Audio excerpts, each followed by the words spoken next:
Open Water Diver Manual, Chapter 1, page 18. Scuba diving is a spectator sport. Avoid touching fish, coral, and other aquatic life. So why then are we still having these problems?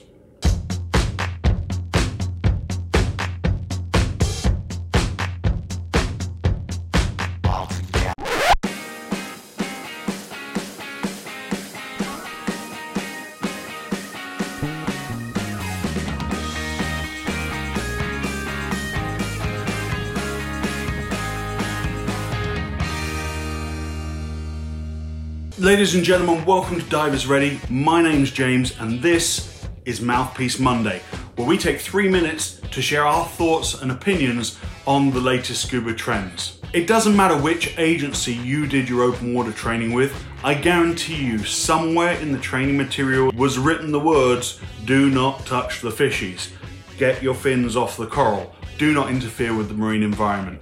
Social media has a lot to answer for, and I know like saying that as a YouTuber is kind of hypocritical, but I really feel that there are people out there that are trying to go viral or get the maximum amount of clicks by doing crazy things that are negatively impacting the marine environment and at the same time setting a bad example for people that are following them. If hundreds of thousands of followers see a self-proclaimed conservationist riding a mammoth great white shark around Hawaii like it's Seabiscuit, what's to stop them thinking that it's acceptable on their next snorkel trip to ride a green sea turtle or slap a manta ray or, try and ride a shark of their own, end up getting bit and perpetuating the cycle of thinking that sharks are bad for people. I get the point that she who does not need to be named was trying to show that humans aren't a great white shark's natural prey, but I feel that if she'd have just swam peacefully alongside the shark without actually having to physically touch it, grab hold of its dorsal fin, ride along with it, the point would have been equally valid. My open water instructor, when I was going through the open water class in the days before social media, was a guy called Steve Pooley. He sat me down in the classroom, day 1, lesson 1. Rule number 1, never hold your breath. Rule number 2, don't touch the fishies. It was a very simple lesson and it stuck with me. I've gone on and become an instructor in my own right, and every single person that I've instructed has received those same 2 rules. So there's a role model behavior there that I learned from Steve that I've been able to pass on to my students, and it's not a very difficult lesson to learn or understand. 2 reasons, in case you've forgotten why we don't touch marine animals. Number 1 is we can hurt them. Reason number 2 that you don't touch marine life is that they can hurt you. They have teeth, they have stingers, some have venom. If you go out there and provoke a marine animal into defending itself in a way that thousands of years of evolution have taught it to do, and you end up getting hurt, I really don't give a shit.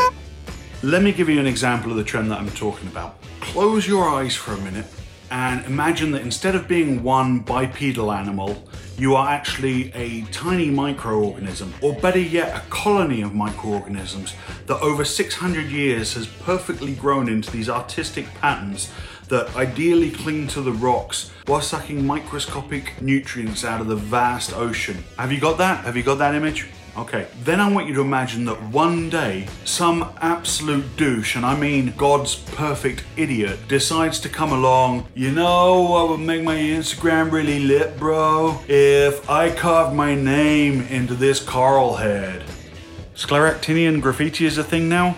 I'm not cool with that, and neither should you be. Here in Florida recently, there's been 2 very high-profile cases of marine animal abuse. I want to preface these examples with, number 1, I don't know if any of them were divers. They could have been, they could not have been. And number 2, we're talking about a very small-minded subset of the population. I still believe that most divers are conservationists at heart, that people that enjoy the marine world want to see it preserved. The first video involved these 3 idiots who decided to drag a shark behind their boat at high speed until the poor creature died. These idiots have also been profiled in the past, filtering beer through a grouper's gills and also pouring beer into the mouth of a hammerhead shark. So you kind of get an idea of the level of idiocy that we're dealing with here. I mean, real Neanderthals. So why did they film this? What was their motivation? Well, their motivation came out in the court trial. It was very two-dimensional. They thought that they would impress a local shark expert with their antics. Turned out the shark expert that they sent the video to was the one that turned them in. Then you have this idiot who down in Key West decided it'd be fun to jump off a pier and make a fake "I'm drowning a pelican" video. When asked why he did it, and I quote, "so I could brag about it on Facebook." Now, in both of these instances, the perpetrators went to jail. In my opinion, not for long enough. Now, I'm using the word idiot a lot in this video, and I apologize for that.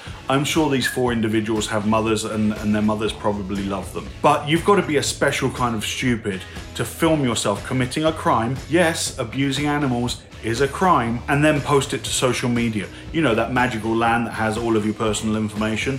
So how do we, the 99%, the good divers, actually prevent these things from happening in the future? It's very simple. Take their fame away. Do not use our social media outlets to share their foolish acts. And I'm guilty of it too, don't get me wrong. I get angry, I hit that share button, I'm like, look what these idiots did. We need to take the moral high ground here and demonstrate some kind of self-control and stop making these morons famous. Because that's what they're actually after. They want that fame. They want to be the Bonnie and Clyde of the shark dragging world. Instead, let's just share photos of their sad little faces as they're on the way to pick up the soap from the jail shower floor. Last thing before I leave you on this Mouthpiece Monday, I want you to take a look at this photo right here. Yes, that shows a diver petting a whale shark. I'm going to give you 5 seconds, and in the comments below, I want you to guess where I found that photo. You ready? 5, 4, 3, 2, 1. Did you guess? I found it on the GoPro website. When you go to the GoPro website, the new Hero Black 7, and you look for the dive housing for that camera, that is the lead photo. GoPro, really? You can do better. So let me know in the comments below if A, you've seen any of this behavior firsthand, and B, did you do anything about it? Please click that subscribe button and the little bell icon, and that'll notify you every time we drop a new video. Ladies and gentlemen, thank you so much for joining me. That's your Mouthpiece Monday for this week. I'm James, this is Divers Ready. Dive safe, dive often.